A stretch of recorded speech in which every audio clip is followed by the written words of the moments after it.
Welcome back to the Acoustic Shop channel. I am John. I am here today with Jeremy for something amazing. Do you know what we're doing, Jeremy? Looking at these guitars, I can tell it's something big. It is something big. This is the ultimate Tony Rice guitar clone shootout. Also known as the UTR GCS or the Acoustic. I'm not going to say that. I'm never going to say that. Anyway, we will be right back to talk about all these amazing guitars right after this.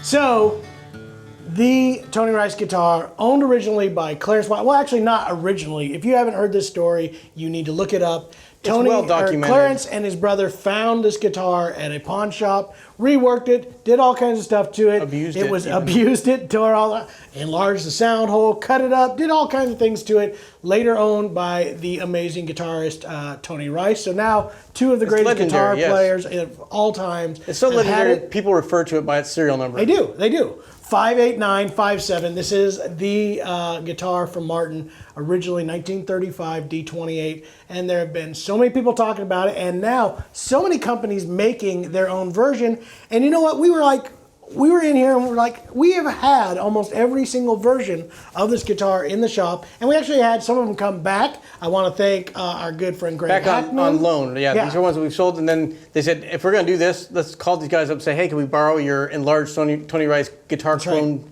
to do this shootout with? That's right. So our good friend Greg Hackman loaned us this one. Actually, we did not originally sell that one, but the other guitar that we borrowed was two of these guitars. One of them I did sell, and then one of them we didn't. And then this one is actually, it was in a box getting ready to be shipped out, and we said, unbox that real quick. We're going to do the shootout, put it back in the box and mail that. That's going out today. We got to do this, because how many times are you going to have 6 of these guitars all in one place from different manufacturers? We happen to have them. So I want to go through them real quick. We have, Jeremy's holding right now a Martin Clarence White model, which these were a limited run, and then I think they ran them for a while after that. But that one is run by Martin. Atkin right here out of England has built their White Rice model, which is also the same sort of guitar. It wins points for the most clever name of the bunch. We have a Clarence White, Tony Rice, You're Rice. Correct. I love that one.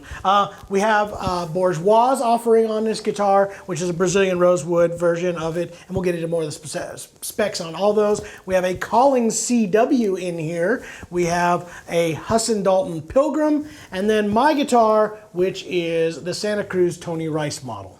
Now, we'll kind of break down these one at a time, and I guess might as well start with my guitar.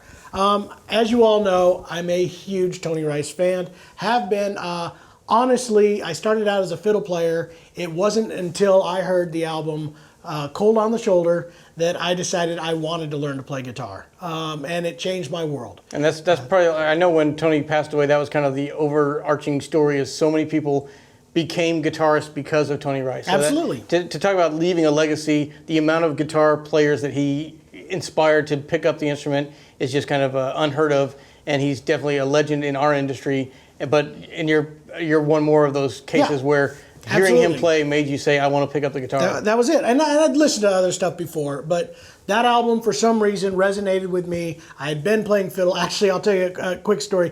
My dad didn't want me to play guitar. I was actually told not to play guitar. I was playing fiddle. He was worried that it would then ruin my fiddle playing and I wouldn't play anymore. Which he did. It worked that way. Exactly happened just like that. I was playing quite a bit, doing contests and things, and I fell in love with the guitar. I wanted to do it, so I learned. That song we did. First song I ever learned on the guitar was Blue Railroad Train. And for all you sticklers of Tony Rice, I know I didn't play it exactly the way he does. He had fingers twice as long, could do positions. And mostly accurate skills to that. Yeah, way more skills than I'll ever have. But I wanted to learn that, and that's how I learned that particular song. My dad discovered that I was playing guitar because he had a sharp pick, and I could only reach this far when I was small, and I gouged the heck out of his guitar. So I had that guitar for quite a few years. Then my dad bought this guitar for me. This is the first guitar that actually was bought for me. My dad bought this one for me. This is a Santa Cruz Tony Rice made by Richard Hoover. Actually, these early guitars were actually signed by Tony. My particular one is built in 1990, January of 1990, and is signed by Tony on the inside. I recorded a lot with this guitar. This was probably the guitar I played on almost every album until I bought my pre-war 18. This was the one. Now, I've had other guitars, but this was it. What's been weird is there's been some bad things done to this. Over the years, we had a lot of repairs done that we were in emergency work, and I had some guy did a neck reset and has shortened the scale length, and he redid the bridge, and it's off, and I really need to get this thing fixed because it kind of tainted what I thought this guitar was, and until today, I started playing it again, I forgot how much I love this guitar. Like I said, this is, for me, this was the sound that I got to create for my sound as a guitar player, was off of this particular one. This is also the guitar, a short PSA right here. This is where John realized that Learned a lot about nylon. The strap that holds your case lid open from falling all the way, always tuck that outside of the case when you close it.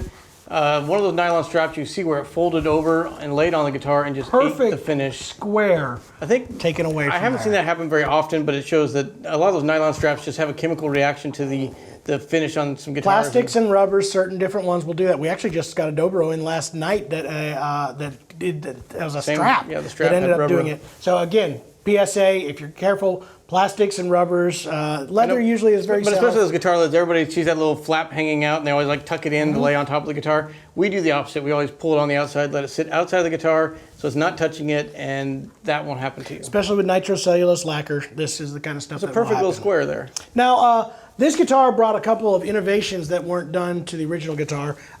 One was a beveled belly that the bridge actually went down and kind of tucked away, which was real comfortable to the hand, and also recessed bridge pins. I remember when this guitar came out, that was a big deal. They actually kind of recessed down into the bridge a little bit further. But all the same specs of that original Tony Rice guitar, except for mine is Indian rosewood with a Sitka spruce top. Ebony fretboard, of course, bound with the extended fingerboard because of the enlarged sound hole, 1 3/4.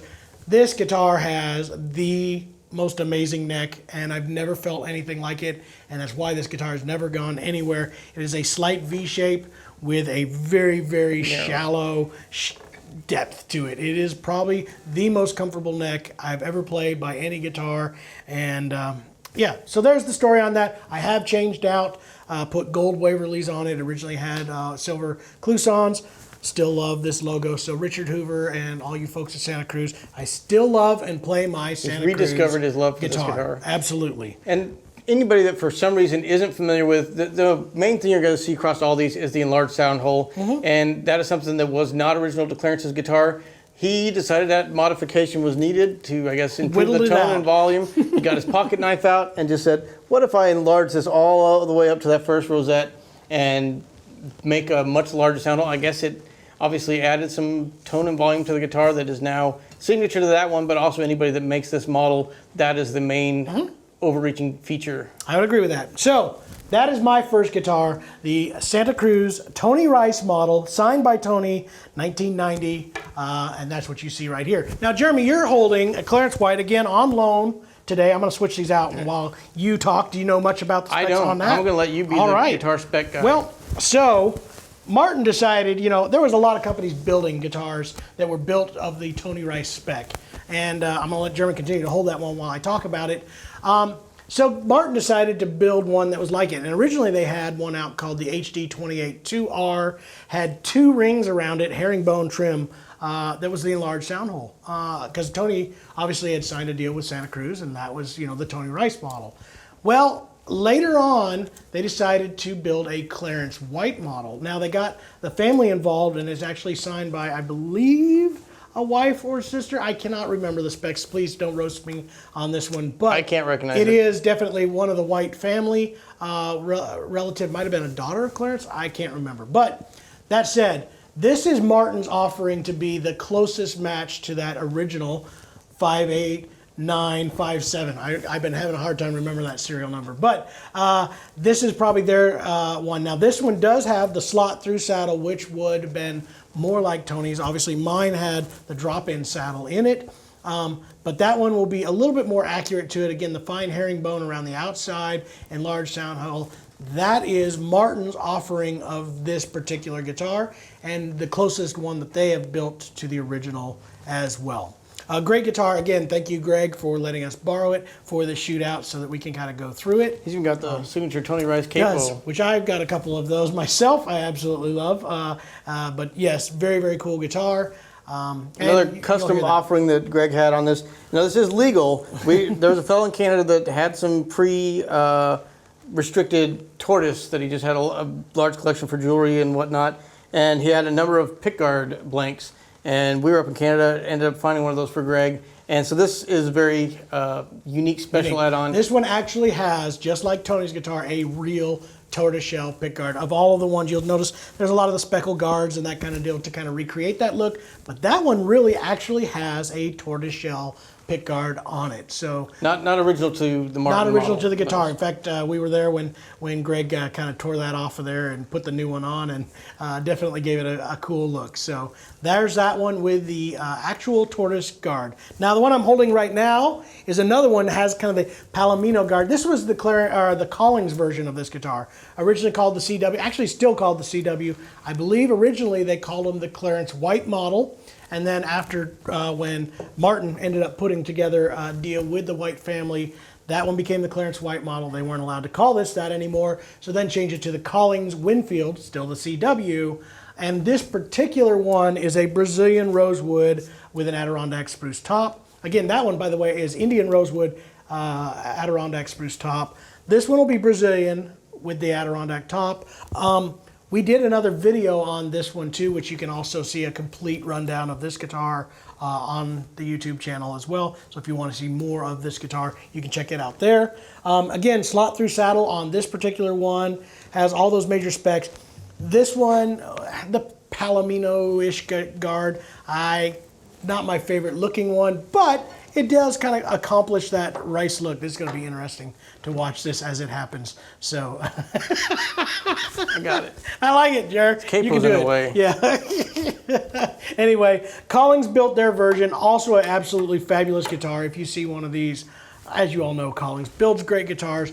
This definitely is no exception. So we'll switch out one more time. Look at Jeremy's going to be my Vanna White here.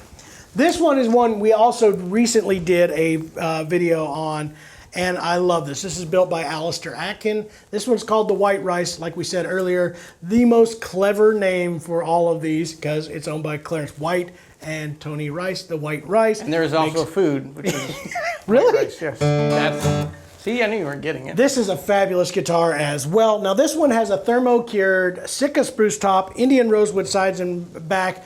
Does not have the yellowed binding, which is kind of a little bit of a surprise. With some of these other ones, they kind of yellowed out the Ivoroid binding on it.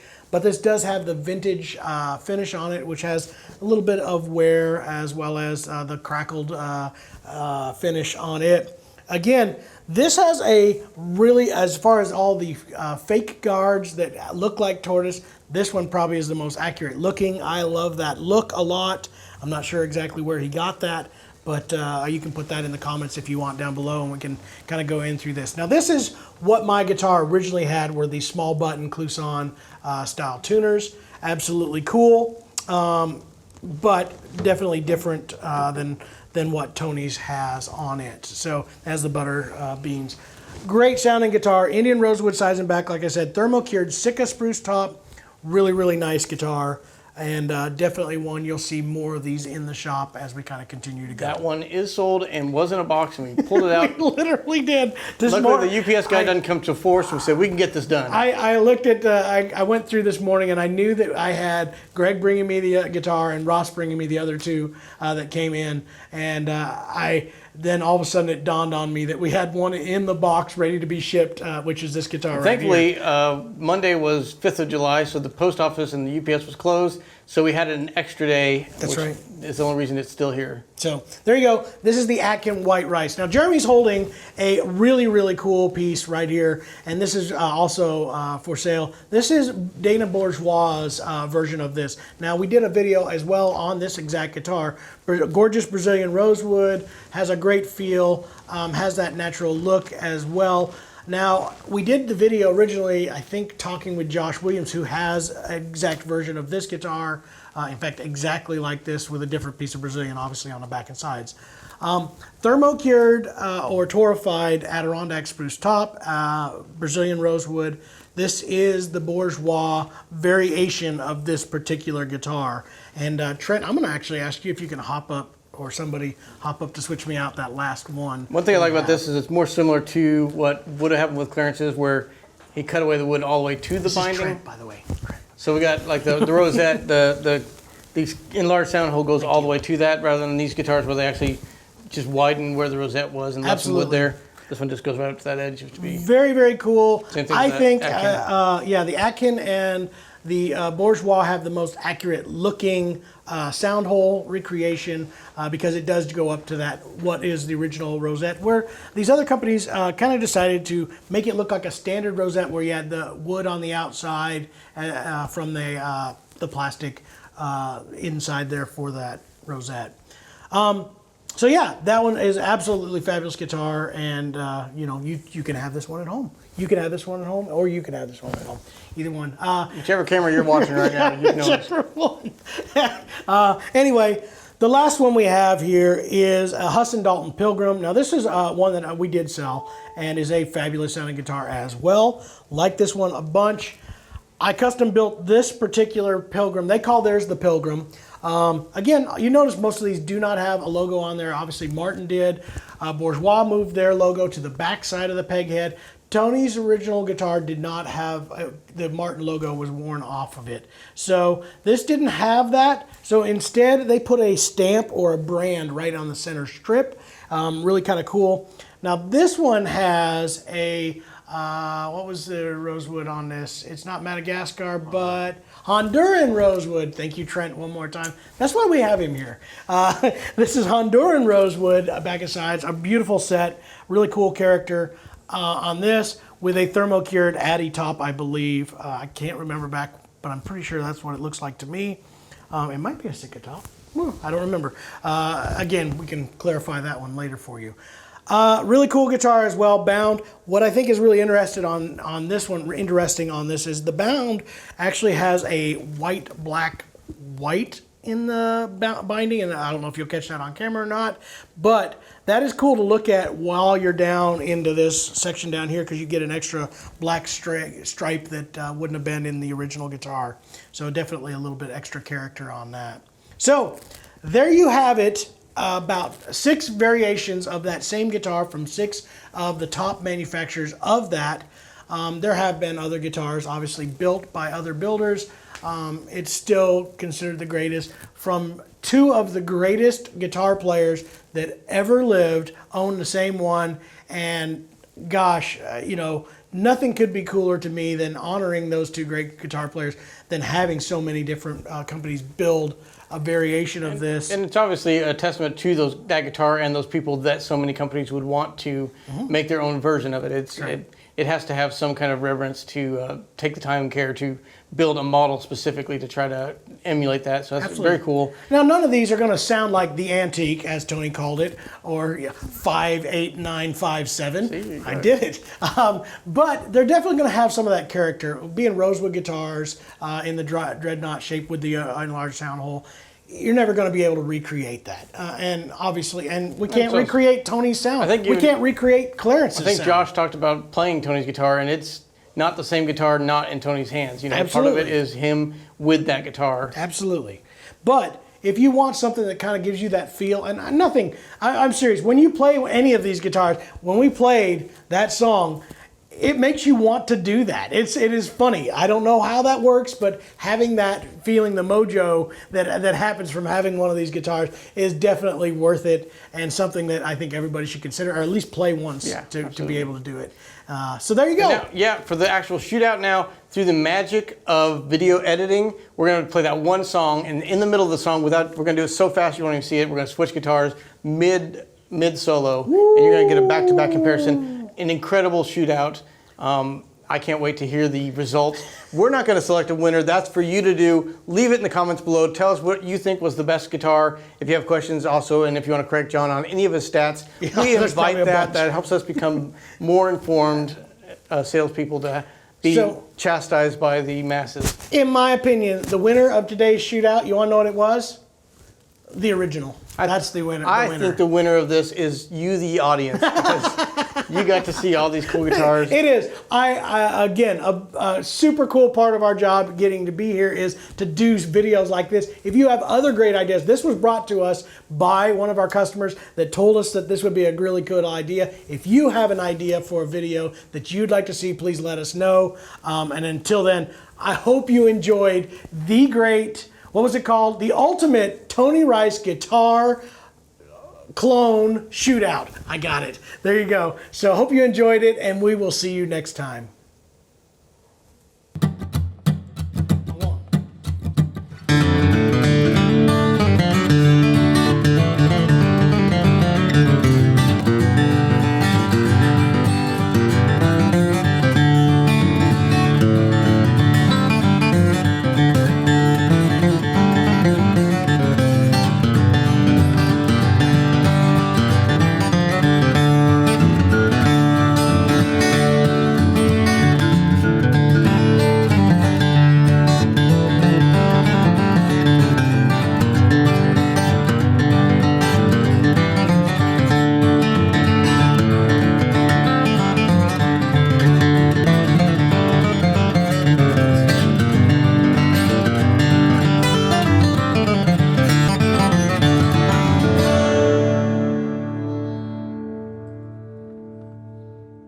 Hey, thanks for watching that video that we just did. I'm going to make this universal so we're going to use it on all the videos. Good I hope you enjoyed that thing that I said. And if you'd like to see more things like that, just subscribe down below where it says subscribe. You'll be notified anytime we do another video. And while you're at it, make sure to check out our website, theacousticshoppe.com. We have free shipping on most products and one of the best return policies in the country. We know what it's like to buy an instrument online. You never know what you're going to get. When you get it, if you're not happy with it, send it back to us. We're not going to be mad at you. No. We'll be a little disappointed in you, but no. We want you to find the right instrument, and there's no way to know until you try it. So we encourage you to try it out, play it, and then if it's not the right fit, we'll find the one that is. There we go. Also, be sure to comment down below. We love to interact with you guys. It's not a one-way street here. Nope. You get to say things, we get to say things back to you. If we say mean things, we're going to say mean things back. We may or may not do that. Anyway, we thank you guys for watching, and we will see you next time.